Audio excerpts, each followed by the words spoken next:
William Afton, Springtrap, one of the most notorious game villains of all time. There is nothing I can say that hasn't already been said 100 times over at this point. You know him, I know him, your mom knows him. A man locked in his own creation, unwilling to die, and with a grudge that is unmatched by any. Many times, Springtrap has found himself in deadly situations. The spring lock, the fire, the body transfer. Yet time after time, Mr. Afton digs his dirty claws back into the ground and claws his way back into our world. But what if it had enough? What if the world was done with him? Throwing him away like garbage. Springtrap waking up in a new place. Nothing like his home. Yellow walls, buzzing lights, and damp floors. He walks around, cautious, thinking this may be a trap set by one of his many enemies. But after walking and walking and walking some more, hours go by. Miles and miles are traversed. William has been sent to a new hell, the Backrooms. An escape for some who wish to start anew, but a nightmare for the poor souls that happen to stumble into its clutch. A never-ending labyrinth. An infinite domain with an uncountable amount of levels, each hosting their own beasts, ready to challenge any daring travelers. As the spooky day creeps closer and closer, our scary videos continue on. In today's video, Springtrap in all its decrepit glory will be sent to a new universe, filled with challengers, ready to set his rusting head on a shelf. Today, we ask, can Springtrap survive the Backrooms? Hello everyone, and welcome to the second spooky video of the month. Today, we're taking Springtrap and seeing if he can survive the Backrooms. Now, with that being said, we'll cover Springtrap and his feats, and then the Backrooms levels, and what entities lie within to challenge him. Now, this is the second Springtrap-related video on the channel, and the third Backrooms video. Funny enough, both the Backrooms and Springtrap have fallen to the man in the suit. But on that note, we will also cover which level Springtrap will traverse, those being level 0 all the way up to level 10, though the video will stop if and when Springtrap fails. So with that being said, we will cover all Springtrap's feats, and then each entity's feats once we get to them. Also, one last thing I should say, we are assuming that this is over an unquantifiable amount of time, meaning Springtrap eventually will find his way to the next level. Got it? Alright, Springtrap, let's go. William Afton was once a normal human, but after years of losing his mind, trying to feed his dark passenger, he turned into Springtrap, a walking metal husk with flesh that lies within. And while only seeming like an animatronic you would see at a pop-up Halloween fair, he is far from it, being one of the strongest entities in his universe. So, what has he been able to do? Well, we'll be starting all the way back when Springtrap was still human. Firstly, William Afton was able to survive the spring lock. Most of you here know what that is, but to keep it simple, the original spring bodysuit is able to go between being a suit and being an animatronic, where when it goes into said animatronic mode, its inner mechanics lock into place violently. William withstanding all kinds of metal being jammed into his body, bleeding profusely in the process. Veins were severed, bones were broken, and his own head crunched. William not only survived what would be far beyond fatal for many, but then survived in a lonely room for 30 years, all without food and water. So being in the Backrooms will be no issue. But for his most impressive stuff, at least as William Afton, is the fact that we see he is able to dismember the original animatronics. The FNAF 1 squad being able to take down their twisted counterparts. Now, to keep it simple, the twisted ones are able to consistently break through walls with ease. And not only that, but they're able to deal with a massive fire. Now to add on, the FNAF 1 animatronics rip these guys to shreds, just for them to then get torn to bits by William Afton. So already William is an absolute unit, and could likely fend for himself as just a human in the Backrooms. But wait, there's more.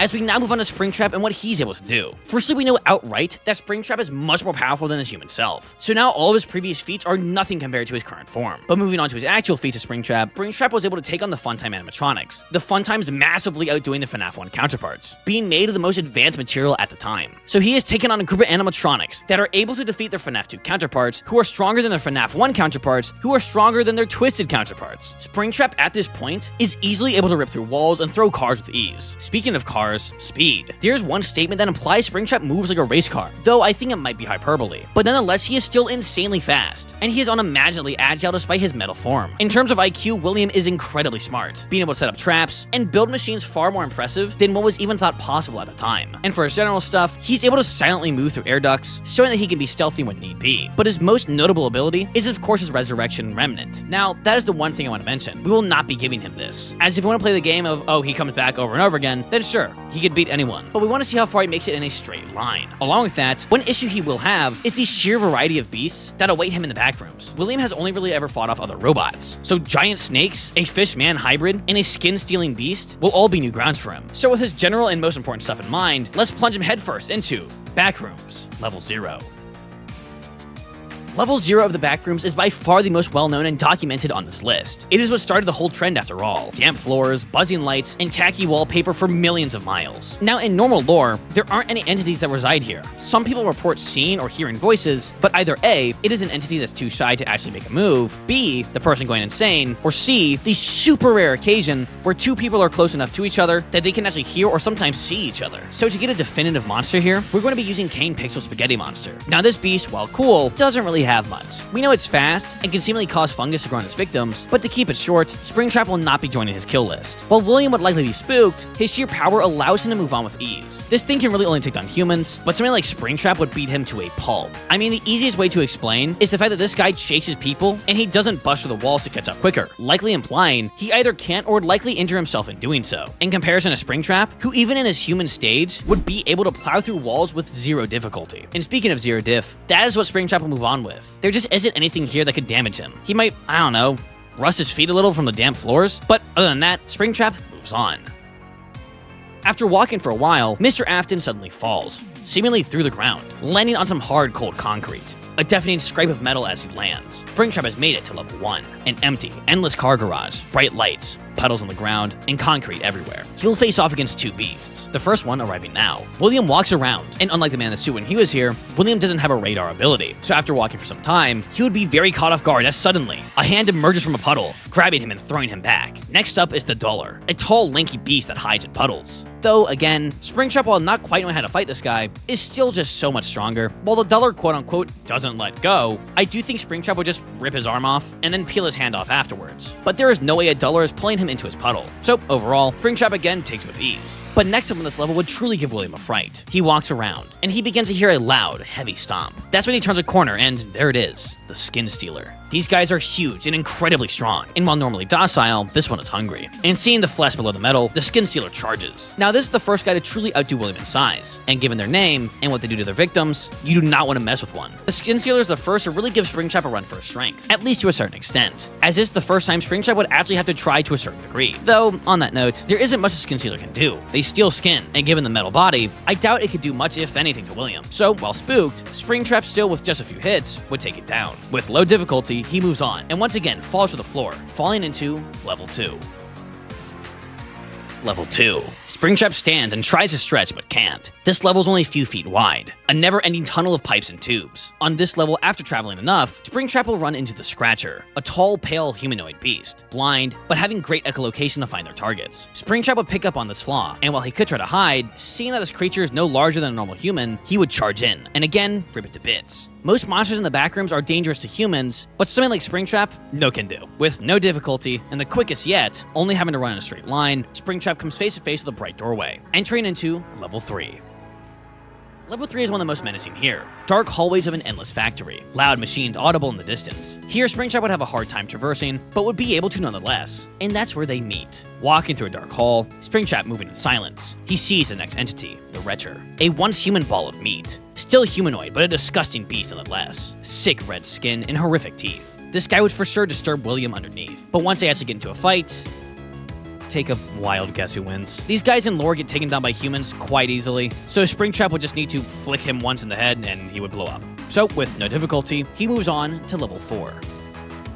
Springtrap awakes and now finds himself in an empty office building. Windows about glowing white. He walks for miles, but nothing. No entities. Though, right as he lets his guard down, is when he gets attacked. Walking by one of the millions of windows, suddenly a pair of hands grab him and yank him full force. The Window Monsters. While not strong by any means, these guys wait for the perfect moment to catch their prey off guard and try and drag them in before they can fight back. Thankfully though, Springtrap has great reaction time and would extend his arms out to block himself from falling through the window. And once he focuses, he could easily overpower the monster as he simply steps his feet back onto the ground. The Window Monster letting go and giving up. While he would have to keep his guard up through this level, overall he easily overpowers the entities here. So with no difficulty, he again moves on. But thankfully, the next level has the first real challenger.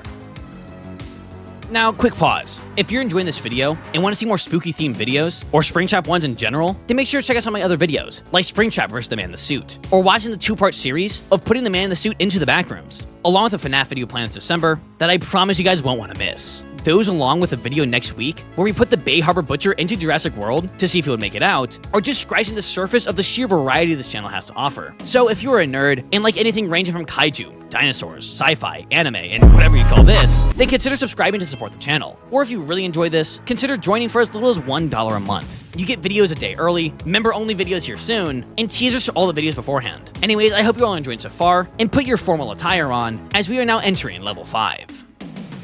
Springtrap, like each time before, awakens. A hotel lobby. He turns around thinking he may have made it out, but there are no doors behind him, just a wall. He's still stuck, still bound to the hell that is the Backrooms. He walks around. Having been locked away in a room for 30 years, along with the subpar levels he's been through, the elegance and cleanliness of this level surprises him. Chandeliers and clean, soft carpets. But as beautiful as they are, he knows not to let his guard down. Walking through the hotel's halls and empty ballrooms, he finally finds his next target, the female death moth, an aggressive beast that doesn't like people coming into her nest. The female death moth is huge, incredibly strong, and very territorial. Not to mention her acid. This is a massive jump in terms of difficulty. And in all honesty, I could see Springtrap stopping here. He would have a very rough time with a flying acid-spitting moth. Though once he were to get hit, he would know to stay far away, and would have to rely on his IQ rather than his strength. And well, lucky for him, there's plenty of things to use in this level. Whether he uses a table as a shield, or breaks a chandelier and uses its shards of glass, I overall do think, more times than not, Springtrap would move on with high difficulty, taking heavy damage in the process, but overall he does move on with high difficulty. Though, unknowingly to him, he's about to enter a level that redefines hell.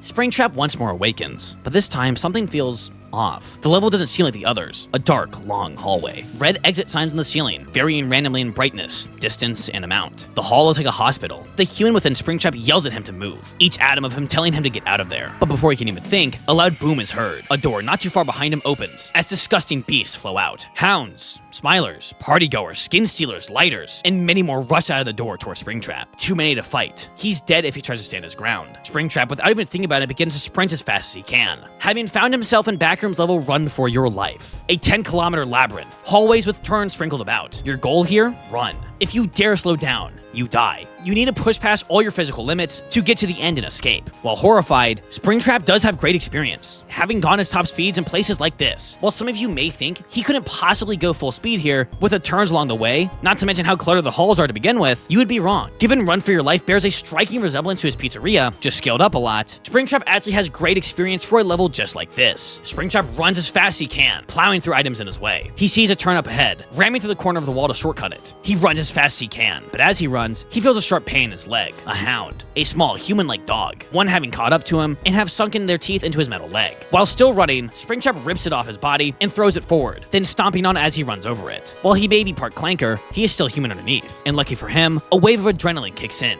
boosting his endurance even further. Overall, I do see Springtrap moving on past this level, but it would drain him, being an exhausting run. Not to mention having to keep his top speed for a few minutes straight would be incredibly painful, but with extreme difficulty, Springtrap moves on. The main issue is Springtrap's stamina here. Having to run that far that fast would make anyone wheeze and cough. Luckily though, if he were to have brought some GammerSupps with him down there, he wouldn't have to worry at all. GammerSupps has dozens of amazing flavors, with caffeinated and caffeine-free versions of their mixes, along with recent energy drinks, not to mention their amazing teas and their magnesium-infused mix to help you sleep your best. GammerSupps personally helps me when writing these long scripts late into the night. From helping with locking in at work or the gym, to making sure you stay focused mid-game, GammerSupps has got your back. If you're interested in any of their products, there will be a link down below. And make sure to use code GOJIGUY at checkout to get 10% off your entire order. And it also really helps support the channel. Again, that's GOJIGUY, GOJIGUY. Anyways, shall we continue? Yes? Alright then, let's go. Lucky for Springtrap, he has fallen back into the main proper order, falling into level 7, having skipped level 6. Springtrap quickly rises, choking as his head breaks from the water. He looks around. He's in a room full of water, furniture floating about. Springtrap sees a door, and seeing that as the only way out, he opens it. The water flushes out violently, pulling Springtrap down with it. And this is where it goes downhill. Springtrap tries to find the ground, but there is none. Looking down, he sees what's ahead, an ocean. The gravity is all wrong here, and without any time to react, William is headed towards the waves. Level 7, Thalassophobia. There is nothing for Springtrap to grab as he falls. Plunging into the water, William sinks rapidly. Now, there are two things that he should be thankful for. Firstly, William is, for all intents and purposes, dead. So it's likely given he didn't need food or water for 30 years, he probably doesn't need air either. Along with that, he is sinking past the territory of Tiny, a human-fish hybrid creature. But there is one